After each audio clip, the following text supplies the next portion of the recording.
వాళ్ళని చంపాలని ప్లాన్ వేశాడు?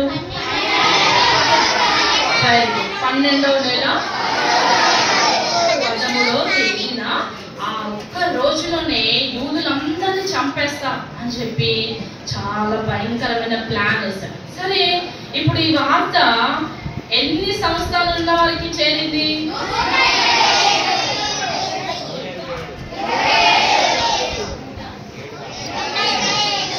సరే, అయితే ఆ షూషాను పట్టణంలో ఉన్న దేవుని ప్రజలందరూ ఒక్కసారి ఏమైపోయినారంట, షాక్ అయిపోయినారు వాళ్ళు.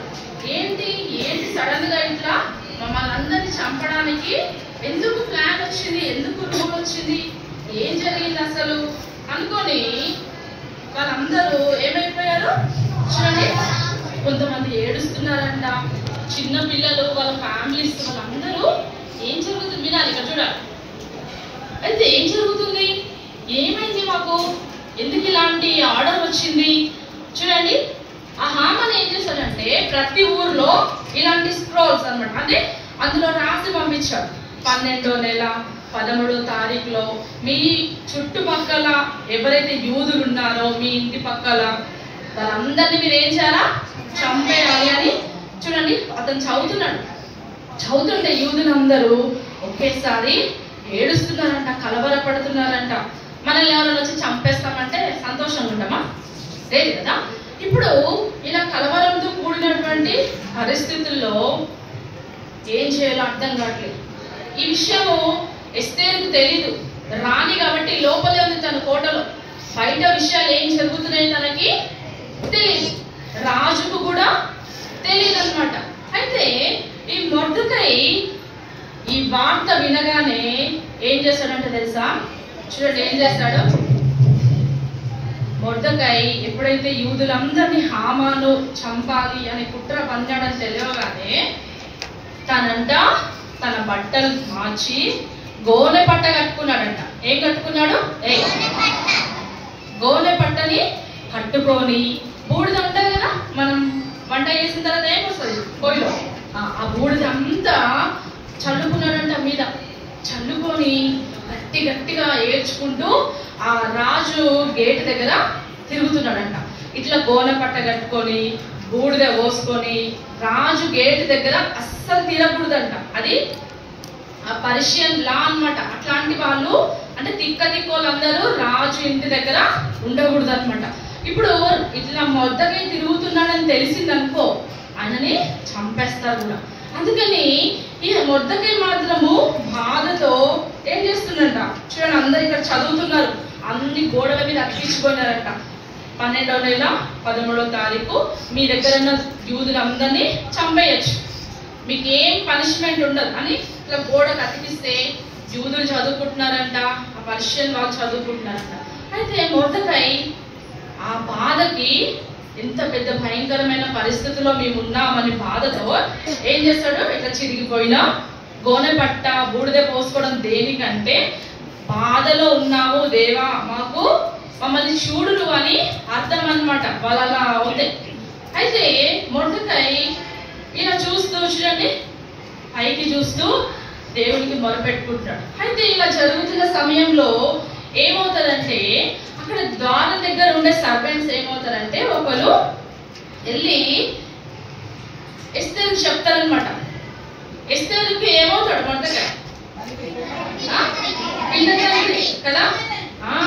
ఎవరు చెప్పారంట, మొర్దెకై బయట ద్వారం బయట గోనె పట్ట వేసుకొని ఏం చేస్తున్నారన్న చూడండి, గోనె పట్ట కట్టుకొని బూడిద వేసుకొని గట్టిగా ఏడుస్తున్నాడు. ఈ విషయం మరి అక్కడ సైనికులకు తెలిసిందంటే చాలా డేంజర్ మొర్దెకైకి అని ఎస్తేరు చెప్పగానే ఎస్తేరంట చాలా బాధపడుతుందంట. గొప్ప మనోవిచారమైందంట ఆమెకి. అంటే ఏమైంది, మా మొర్దెకైకి ఏమైంది, ఎందుకు అలా గోనె పట్ట వేసుకున్నాడు, ఎందుకు ఇట్లా బూడిద పోసుకొని ఎందుకు ఏడుస్తున్నాడు, ఏం జరిగింది అని తెలుసుకోవడానికి లేదు. రాణి బయటికి రాకూడదు, అర్థమైందా? రాణి ఏం చేయకూడదు కోటల నుంచి, అది పర్షియన్ రూల్. రాణి అలా బయటికి రాకూడదు అనమాట. కనుక్కుందామంటే ఏం అర్థం కావట్లేదు. అందుకని గొప్ప మనోవిచారం పడిందంట, ఏం జరిగిందని. అయితే రాణిని చూసుకున్నానికి కొంతమంది ఉంటారు కదా పని వాళ్ళు. ఆ పని వాళ్ళలో ఒక అతను హాతాక్, ఏం పేరు ఆయన పేరు? హాతాక్ అనే అతన్ని పిలిచిందంట రాణి. ఎస్తేర్ పిలిచి, మరి నువ్వు వెళ్ళి కొంచెము మొర్దెకైని అడిగిరావా, ఏం జరిగిందని, ఎందుకు ఇలా గోన పట్టేసుకున్నాడు, ఎందుకు ఏడుస్తున్నాడు, ఏమైందో నాకు కొంచెం విషయం కనుక్కొని రావా అని హాతాక్ని ఎక్కడికి పంపించింది? మొర్దెకై దగ్గరికి వెళ్ళి రాపో అని పంపించింది. పంపించగానే హాతాకు మరి చాలా మంచి వ్యక్తి ఏం చేస్తాడంటే, ఎస్తేర్ పంపించగానే మొర్దెకై దగ్గరికి వెళ్తాడు. వెళ్ళి అడుగుతాడు, ఏమైంది, నీకేమైంది అని చెప్పి అడుగుతుంది అనమాట. ఎస్తేర్ అడగమనింది అని చెప్తాడు. చెప్తే మొర్దెకై ఏం చేస్తాడంటే, మరి చాలా భయంకరమైన పరిస్థితుల్లో యూదులున్నారు అని చెప్తాడు. చెప్పిన తర్వాత ఎస్తేర్ దగ్గరికి ఎస్తేర్ ఏం చేస్తుందంటే, ఆ హాతాక్తోనే మంచి బట్టలు పంపిస్తుంది. ఎవరికి? కదా, మంచి బట్టలు పంపిస్తుంది అనమాట. తన దగ్గరికి వెళ్ళి ఆ విషయం అని చెప్పి, చూడండి మొర్దెకైకి ఏం చేస్తుంది, హాతాక్తో ఈ బట్టలు ఇచ్చి వేసుకోమని చెప్పండి, అలా ఉండకూడదు రాజు గుమ్మం దగ్గర అని చెప్పి హాతాక్తో పంపిస్తారు. హాతాక్తో పంపిస్తే హాతాక్ వెళ్ళి అడుగుతాడు, చూడు ఎస్తేర్ నీకు బట్టలు పంపించింది, ఇవి తీసుకో, నీకు ఏమైంది అని అడిగితే ఆ బట్టలు వేసుకోడు మొర్దెకై. ఎవరైనా దుఃఖంలో ఉన్నప్పుడు మంచి బట్టలు వేసుకుంటారా? లేదు కదా.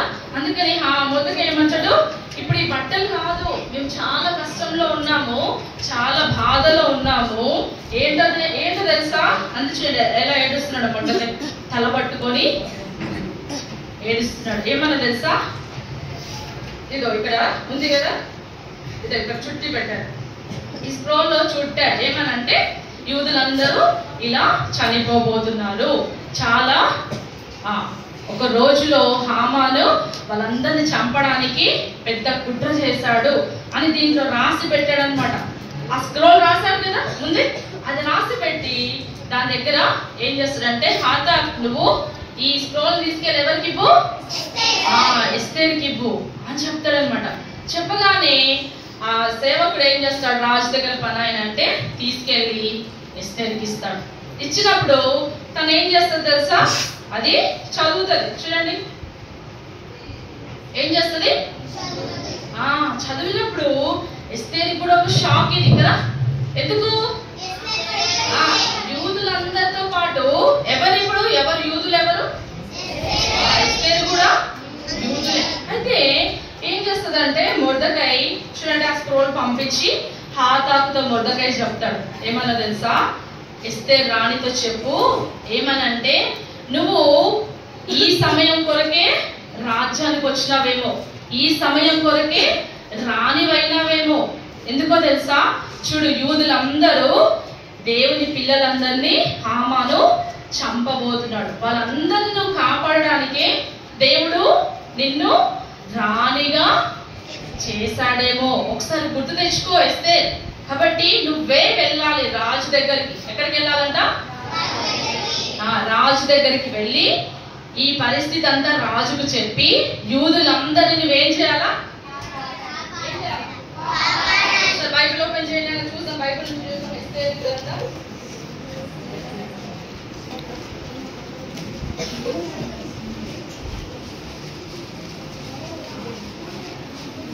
4వ అధ్యాయము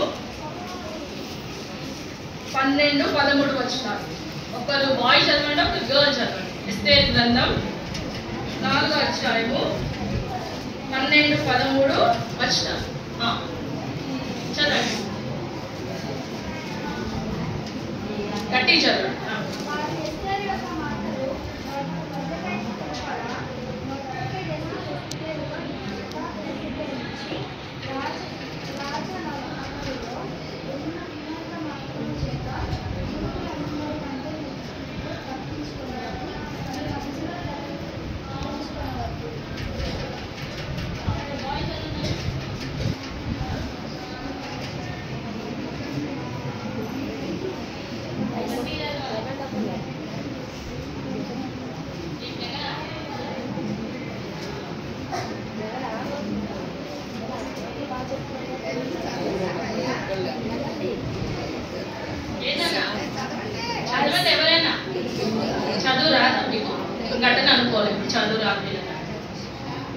చదవండి ఒకరు లేచి, వెనకాల మగ పిల్లలు పెద్ద పిల్లలు చదవండి లేచి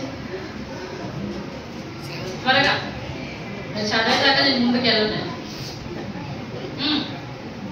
లేకపోతే నేనే లేపాలా?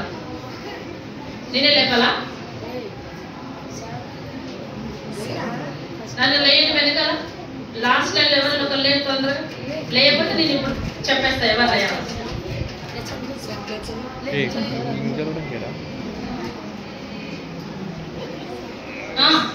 కానీ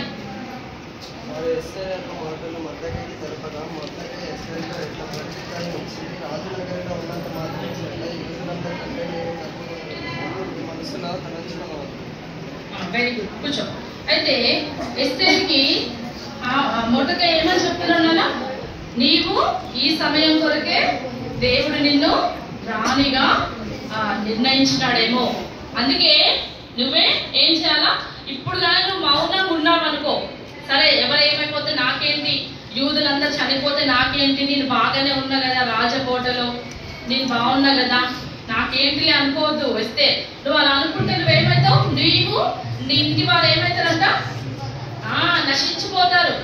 నీవు నీ ఇంటి వారు ఏమైపోతారు, నువ్వు మౌనంగా రాజుతో మాట్లాడకుండా ఉంటే నీవు నీ ఇంటి వారు నశించిపోతారు. యూదులకు సహాయం దేవుడు ఎట్లనైనా వేరే దిక్కు నుండి అయినా పంపిస్తాడు, దేవుడు వాళ్ళని కాపాడతాడు. నువ్వు మౌనంగా ఉంటే నీవు నీ ఇంటి వారు ఏమవుతారంట, 14వ వచనం ఉందన్నమాట. కాబట్టి నీవు ఈ సమయమందు ఏమీ మాట్లాడక మౌనముగా ఉన్న ఎడల యూదులకు సహాయమును విడుదలయు మరి ఒక దిక్కు నుండి వచ్చింది కానీ నీవును నీ తండ్రి ఇంటి వారును నశించుదురు. నీవు ఈ సమయమును బట్టి రాజ్యములకు వచ్చితివేమో ఆలోచించుకొనుమని చెప్పుమనేను. ఈ విషయాలన్నీ హాతాకు చెప్పి పంపించినప్పుడు చెప్తే ఎస్తేరు చాలా బాధపడుతుంది. ఎందుకో తెలుసా, యూదులను ఒక పక్క రక్షించాలని తనకు ఆశ ఉంది, కానీ ఏం జరుగుతుందో తెలుసా, తను రాజు దగ్గరికి ఏం చేయలేదు, వెళ్ళలేదు. ఎప్పుడు పడినప్పుడు రాజు దగ్గరికి వెళ్ళడానికి వీలు లేదన్నమాట. అర్థమవుతుందా? అయితే రాజు పిలుస్తేనే ఏం చేయాలి, రాజు దగ్గరికి, అది రాణి అయినా సరే, రాజు పిలవకుండా రాణి కూడా రాజు దగ్గరికి వెళ్ళడానికి వీలు లేదు. ఒకవేళ అలా వెళ్తే పిలవకుండా చనిపోవచ్చు అనమాట, అంత డేంజర్ ఉంటుంది అనమాట.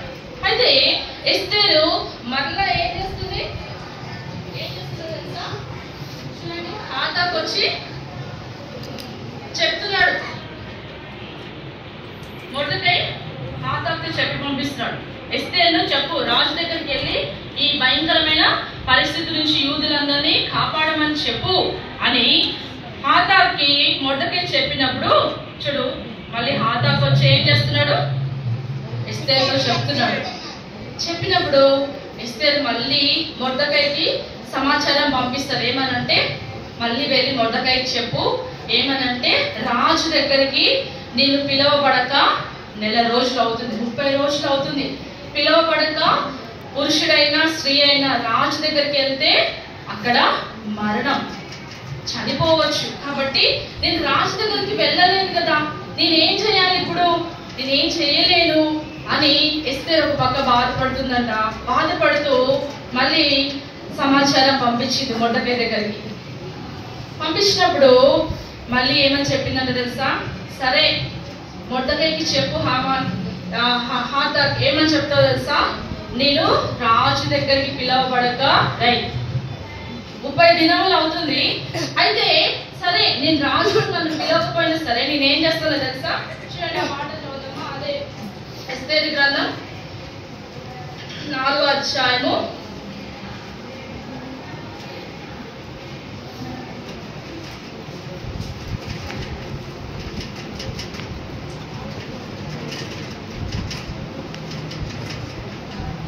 10వ వచనం. మీరు చదవాలి కదా, నేనే చదివేస్తా ఫాస్ట్. చూడండి, పిలవబడక పురుషుడే కానీ స్త్రీయే కానీ రాజు యొక్క అంతర్గృహమును ప్రవేశించినడు బ్రతుకున్నట్టుగా రాజు తన బంగారపు దండును ఎవరి తట్టు చాపునో వాడు తప్ప ప్రతివాడు సంహరింపబడునన్న కఠినమైన ఆజ్ఞ కలదని రాజసేవకులందరికీ అతని సంస్థానంలో ఉన్న చెల్లకందరికీ తెలిసే ఉన్నది. నేటికి 30 దినముల నుండి రాజునొద్దకు ప్రవేశించటకు నేను పిలువబడలేదని చెప్పమనగానే హాతాకు ఏం చేస్తాడంటే, సరే ఈ విషయం వెళ్ళి మొర్దెకైతో చెప్తాడు. మొర్దెకైతో చెప్పిన తర్వాత విషయము మళ్ళీ ఎస్తేర్ ఏం చెప్తుంది తెలుసా? సరే నేను రాజు దగ్గరికి పిలువబడకపోయినా సరే నేనేం చేస్తా, రాజు దగ్గరికి నేను వెళ్తా కదా. నేను నశించిన అంటే నేను చనిపోయినా పర్వాలేదు. దేనికోసము? యూదులందరినీ కాపాడడానికి కదా. ఒకరిని కాపాడడానికి ఒకరిని చనిపోతామా? ఇతరులను కాపాడడానికి మనం చనిపోతామా? చనిపోం కదా. అంత ప్రేమ మనకు ఉండదు. కావాలంటే ఇతరులను చంపేస్తాము కదా. మన మాటలతోటి, మన ప్రవర్తనతోటి, మన చూపులతో ఏం చేస్తాం? వెనకాల వింటున్నారా? ఏం చేస్తాం? ఇతరులని గాయపరుస్తాం కదా, బాధ పెడతాం. ఇక్కడ ఎస్తేర్ ఏమంటుంది తెలుసా? యూదులందరినీ కాపాడడానికి నేను చనిపోవడానికైనా సిద్ధమే. దేని సిద్ధం అంటామే? నేను నశించుతా అని తీర్మానం చేసుకుందంట. ఏం చేసుకుంది కదా. మనం అనుకుంటాం అట్లా ఇతరుల కోసం చనిపోవడానికి కదా. ఎస్తేర్ చూడండి ఎంత త్యాగం చేస్తుందో. మొర్దెకై ఎస్తేరు దేవుని పిల్లల కోసం ఎంతో వాళ్ళు శ్రమ పడతారు. వాళ్ళని కాపాడడానికి ఎంతో స్టాండ్ తీసుకుంటారు అనమాట. మన జీవితంలో కూడా అట్లాంటి తీర్మానాలు చేసుకోవాలి. దేని కొరకు కదా? దేవుని పిల్లల క్షేమం కొరకు మనం కూడా ఏం చేయాలి? విచారణ కలిగి ఉండాలి కదా. చాలా సార్లు మనకు పక్క వాళ్ళ గురించి ఏముండదు, ఆలోచన ఉండదు. అవునా? మన ఇంట్లో మన అన్న వాళ్ళున్నా, చెల్లెళ్ళున్నా, అక్కలున్నా, తమ్ముళ్ళున్నా, అమ్మ నాన్న ఉంటే వీళ్ళ గురించి ఆలోచిస్తామా? అసలు వాళ్ళని పట్టించుకోం కదా. వాళ్ళు ఏమైపోతే నాకేంటిలే అనుకుంటా. ఎస్తేరు అట్లా అనుకోవచ్చు కదా. నేను రాణి అయ్యాను, రాజకోటలో ఉన్నాను, నాకెందుకు ఆ యూదులు ఏమైపోతే అనుకోవచ్చు కదా. చూడండి ఎంత మంచి మనసు కదా. సో దేవుని పిల్లలంగా ఇతరుల విషయంలో కూడా మనకి ఏముండాలా? పట్టింపు ఉండాలి.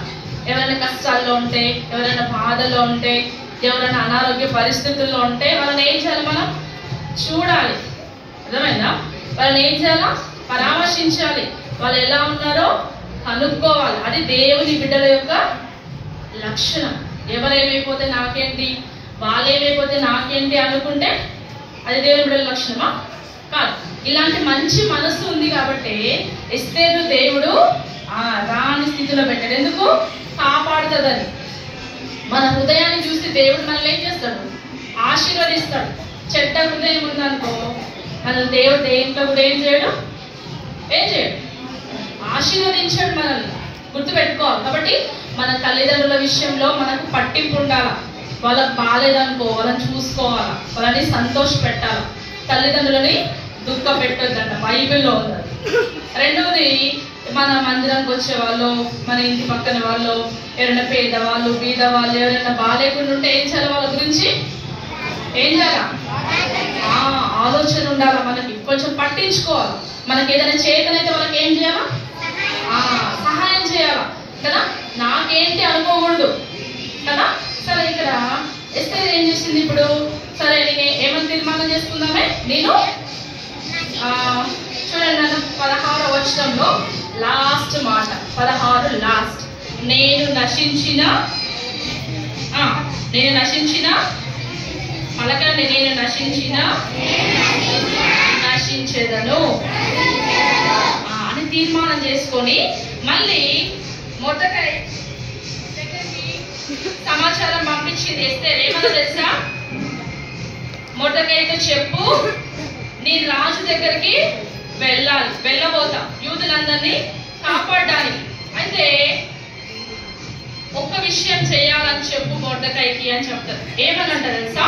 నేను రాజు దగ్గరికి వెళ్తాను కాబట్టి అక్కడ నేను బ్రతుకుతానో చనిపోతానో నాకు తెలియదు కాబట్టి మీరందరూ షూషన్లో ఉన్నటువంటి యూదులందరినీ 3 దినాలు ఉపవాస ప్రార్థన చేయమని చెప్పు అని హాతాతో మొర్దెకైకి సమాచారం పంపిస్తారు ఎస్తేర్. ఏం చేయాలంటే ఇప్పుడు వాళ్ళు చేస్తారు. ఎప్పుడైనా 3 దినాలు ఉపవాస ప్రార్థన కాదు కదా. కానీ ఇక్కడ చూడండి, కష్ట పరిస్థితుల్లో సరి అయిన ఎస్తేర్ ఏం చేస్తుందన్నా? తిని హాయిగా రకరకాలుగా తిని పండుకోవచ్చాము కదా. ఎవరైనా అడిగే వాళ్ళు ఉన్నారా? లేదు. కానీ యూదులందరి కోసము వాళ్ళందరినీ కాపాడడానికి మొర్దెకైతో చెప్తుంది ఏమని తెలుసా? ఆ సూషన్లో ఉన్న పట్టణంలో దేవుని ప్రజలందరికీ చెప్పు, అందరూ చిన్నలు పెద్దలు 3 రోజులు అన్నపానములు మానేసి ఏం చేయాలంట? నా కోసం ప్రార్థన చేయమని చెప్పు. రాజు దగ్గరికి నేను వెళ్ళాలి కదా, అక్కడ నేను ఏం మాట్లాడాలి, రాజు దగ్గరికి ఎలా వెళ్ళాలి, ఎలా నేను ఈ పరిస్థితిని రాజుకు చెప్పాలో ఏం చేయి నువ్వు. ఇవన్నీ నీకు ఈ దేవుని సహాయం కావాలి కాబట్టి ఏం చేయ, అందరితో 3 రోజులు ఉపవాస ప్రార్థన చేయించు అని చెప్పిందంట. అని చెప్పి ఆమె ఏం చేస్తుంది? మీరందరూ ఉపవాస ప్రార్థన చేయండి, నేను తిని పడుకుంటానంట. ఆమె ఏమని తెలుసా? నేను నా పనికర్తలు కూడా ఏం చేస్తాము? ఉపవాసం ఉండి 3 రోజులు ప్రార్థన చేస్తాం. చూసారా? ఆమె రాని ఆమెతో పని వాళ్ళు ఉంటారు కదా, వాళ్ళని కూడా ఆమె ఏం చేస్తుంది అంటే ఆమె మాట వాళ్ళు వింటున్నారంటే ఆమె మంచితనమే కదా, అవునా కదా. రాని చెప్తుంది, మీరే కాదు నేనేం చేస్తా, నేను కూడా నా కోటలో 3 రోజులు ఏం చేస్తా, ఉపవాసం ఉండి నేను కూడా ప్రార్థన చేసి తర్వాత నేను రాజు దగ్గరికి వెళ్తాను. ఏది జరిగితే అది ఏం చేయండి అప్పుడు చూస్తామని చెప్పి ఏం చేస్తుందంటే తీర్మానం చేస్తుంది. చూడండి, కష్ట పరిస్థితుల్లో రాని డైరెక్ట్ గా రాజు దగ్గరికి వెళ్ళొచ్చు కదా, వెళ్ళట్లే. ఫస్ట్ ఎవరి సహాయం చూస్తున్నామే? దేవుని సహాయం చూస్తుంది. ఎవరి సహాయము? అది మనం కూడా మనకు వచ్చే మన జీవితంలో వచ్చే కష్ట పరిస్థితుల్లో, శ్రమల్లో, ఏదైనా దిక్కు తోచని పరిస్థితుల్లో, అనారోగ్య పరిస్థితుల్లో, మనకి ఏదైనా చదువు రాకపోతే, ఏదైనా భయం ఉంటే మనం ఎవరి సహాయం కొరకు చూడాలా? ప్రార్థనలో దేవుని వైపు చూడాలి. మనం ఏం చేయాలా? కష్టం వచ్చిందనుకో మనుషుల దగ్గరికి పరిగెత్తద్దు. నాకు ఈ కష్టం వచ్చింది, నాకు ఈ బాధ వచ్చింది, నాకు మీరు హెల్ప్ చేయండి అని మనుషులను అడగక్కర్లేదు. ఎవరిని అడగాల? యేసయ్యని అడగాల. ఎవరిని అడగాల? యేసయ్య, నాకు ఈ కష్టం వచ్చింది నాయన, నాకు ఈ బాధ వచ్చింది, నాకు ఈ చదువు రావట్లేదు, మా ఇంట్లో ఈ కష్టం ఉంది అని చెప్పి మన బాధ ఎవరికి చెప్పుకోవాలా? అది కదా. మనం దేవునికి చెప్పుకుంటే దేవుడు అంటే ఏం చేస్తాడంటే తెలుసా? చూడండి, ఇర్మియా గ్రంథం తెలుసా? ఇర్మియా గ్రంథం ఎక్కడుందో ఒకసారి చూడండి. ఇర్మియా గ్రంథం 33వ వచనం, పేజీ నంబర్ 657 మధ్యలో ఉంటుంది. 657 47 కాదు, 657 ఇర్మియా గ్రంథం 33వ వచనం చదవండి, అందరు చదవండి.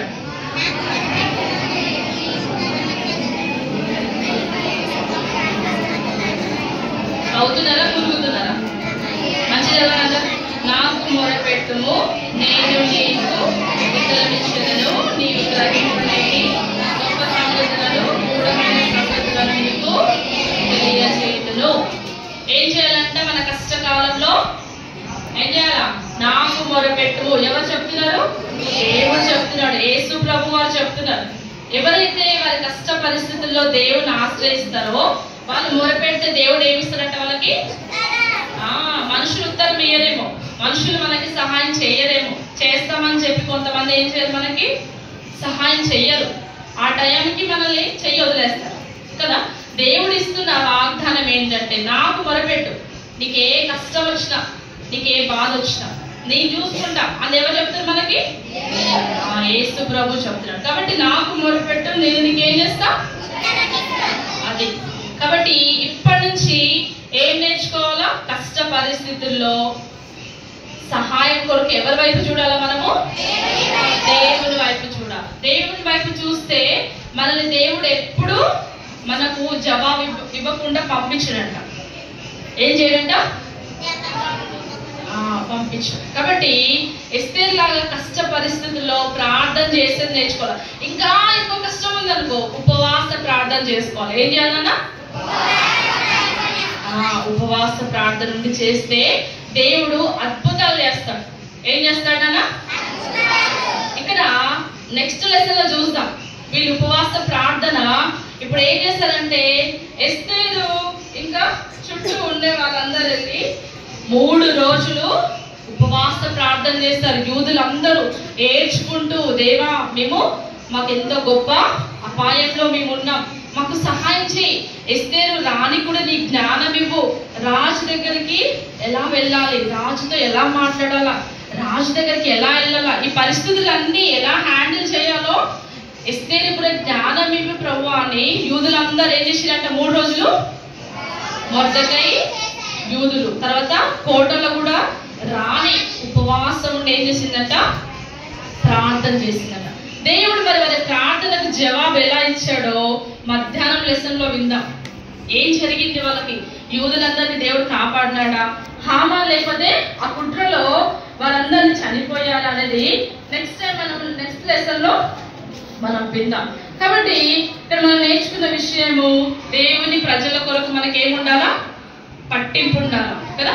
ఇతరుల గురించి కూడా మనకు కొంచెం ఏదైనా కష్టం ఉన్న వారికి ఏం చేయాలా, చెయ్యాలి. మనకి ఏదైనా కష్టం వచ్చినప్పుడు ఏం చేయాలా, అది ప్రార్థన చేయాలి. ఏం చేయాలా, ప్రార్థన చేయాలి. అయితే ప్రార్థన చేసి దేవుని సహాయం పొందాలి అనుకుంటే ఏం చేయాలి తెలుసా, మొట్టమొదటిగా దేవుని బిడ్డలం అవ్వాలి. యేసయ్య బిడ్డలము. చర్చ్కి వచ్చినంత మాత్రాన, ప్రార్థన చేసినంత మాత్రాన, బైబిల్ చదివినంత మాత్రాన యేసయ్య బిడ్డలం అయిపోము. గుర్తుపెట్టుకోండి.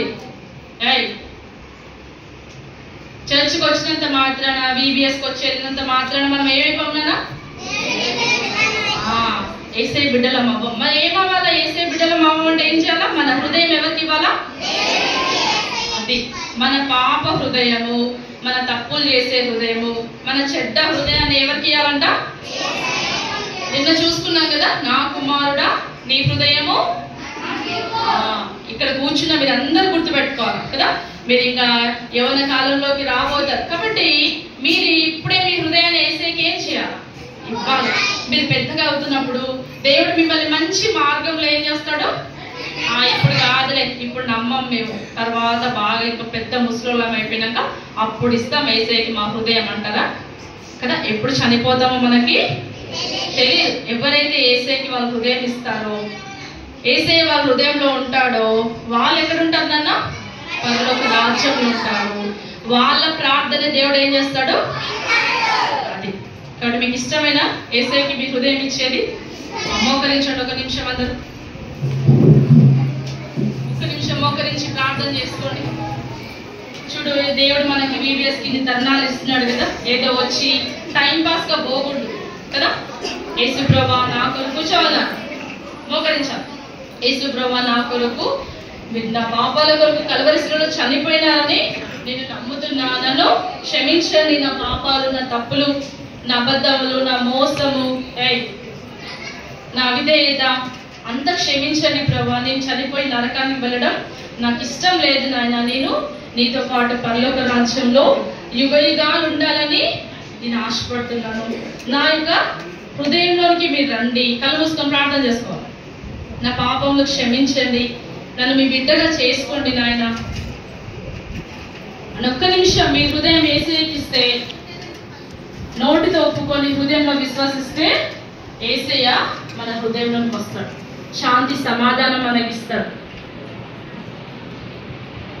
ఇంకా మీ హృదయం ఇవ్వకుండా, మీరు యేసయ్యకి ఇవ్వకుండా మీ దగ్గర ఉంచుకుంటే శత్రువు సైతాన్ మీ హృదయాన్ని ఏం చేస్తాడు, వాడుకుంటాడు. చెడ్డ పనులు చేయడానికి, పాపం చేయడానికి, నష్టం చేయడానికి వాడుకుంటాడు. మీకు ఇష్టమైనట్లా మంచి పనులు చేయడానికి, యేసు ప్రభు కోసం జీవించడానికి మీ హృదయం యేసయ్యకి ఇస్తే యేసయ్య సహాయం చేస్తాడు. మీకు ఎవరికైనా ఇష్టం, నాకు యేసయ్యకి నా హృదయం నేను ఇవ్వాలనుకుంటున్నాను, నా పాపాలు క్షమించమని యేసయ్య దగ్గర నేను అడుగుతున్నాను, నేను రక్షించబడాలని ఇష్టపడుతున్నాను అన్న వాళ్ళు అట్లనే కళ్ళు మూసుకొని, ఎవ్వరు కళ్ళు తెరిచి పక్క వాళ్ళని చూడొద్దు. చిన్నగా మీ చెయ్యెత్తి చూపించారు, నాకు ఇష్టమే, యేసయ్యను నా స్వంత రక్షకుడిగా నేను అంగీకరించడం నాకు ఇష్టమే. కళ్ళు మూసుకోవాలి, ఎవరు కళ్ళు తెరవద్దు. మీ కుడి చేయి మీ తలకి పైగా ఎత్తి మీరేం చేయాలి? తీర్మానం చేసుకోండి. కళ్ళు మూసుకోవాలని చెప్పాను నేను. పక్క వాళ్ళు ఎవరు చూడద్దు. నాకు ఇష్టమే ప్రభా, నా హృదయంలో రండి. ఇంతవరకు నేను ఎన్నో తప్పులు చేశాను, పాపాలు చేశాను, అవిధేయతగా జీవించాను, మందిరానికి వచ్చిన నీకు ఇష్టంగా జీవించలేను నాయన, క్షమించు నన్ను. ఇక మీదట నేను ఒక నూతనమైన వ్యక్తిగా జీవించడానికి నాకు సహాయం చేయండి అని చెప్పి ప్రార్థన చేసుకోండి. ఈరోజు మీ రక్షణ దినముగా తీర్మానం చేసుకోండి. ఈ తేదీన పలానా VBS లో నేను యేసయ్యకి నా హృదయం ఇచ్చాను, నేను రక్షించబడినాను అనే ఒక తీర్మానంలోనికి రావాలి. సరే, చేతులు దించండి, కళ్ళు మూసుకొని అట్లనే ప్రార్థన చేసుకోండి.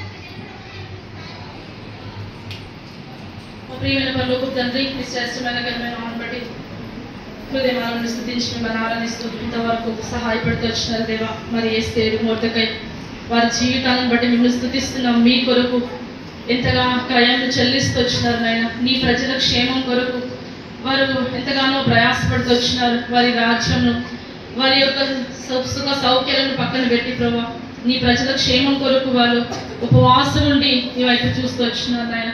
అలాంటి జీవితంలో నాకును మాకు దయచేయండి. ఇక్కడ మోకరించిన బిడ్డలందరిని బట్టి మీకు వందనములు. ఏదైతే మానవ హద్దుబాట్లతో నీ మాటలు వింటున్నారో నాయన, మీరే పరిశుద్ధ ఆత్మ దేవుడిగా నీ వాక్యాన్ని సంపూర్ణంగా వారికి బోధించమని ప్రార్థిస్తున్నాం. మితమైన వాక్యములకు నీరు కట్టి ఫలింప చేయము. కష్టకాలంలో మరి నీకు మొరపెట్టే బిడ్డలుగా ఇదందరినీ సిద్ధపరచము. ఎవరైతే రక్షణ తీర్మానం చేసుకున్నారో నాయన, వారి హృదయాలు మీకు ఇచ్చినారో వారి తీర్మానాన్ని స్థిరపరచము. దుష్టుడు మరలా ఆ తీర్మానం దొంగిలించుకున్నట్టు సహాయం చేయము. ఈ వాక్యాన్ని సెలవిచ్చినావు. నమ్మి బాప్తిస్మం పొందువాడే రక్షించబడతాడన్నో, నమ్మని వానికి శిక్ష విధించబడతాడన్నో. కనుక ఈ బిడ్డలందరూ నమ్మి మీ కొరకు బాప్తిస్మం పొంది రాబోయే దినాల్లో గొప్ప బిడ్డలుగా అవగొన్నట్టు సిద్ధపరచమని కృతజ్ఞతలు చెల్లిస్తూ ఈ ఆశీర్వాదాలతో పంపించమని ముందున సమయం మాకు దేవుని కనుక చేయమని కోరుకుంటూ యేసు ప్రభు నామములో స్తుతించి ప్రార్థించి అడిగి వేడుకొనిచున్నాము తండ్రి.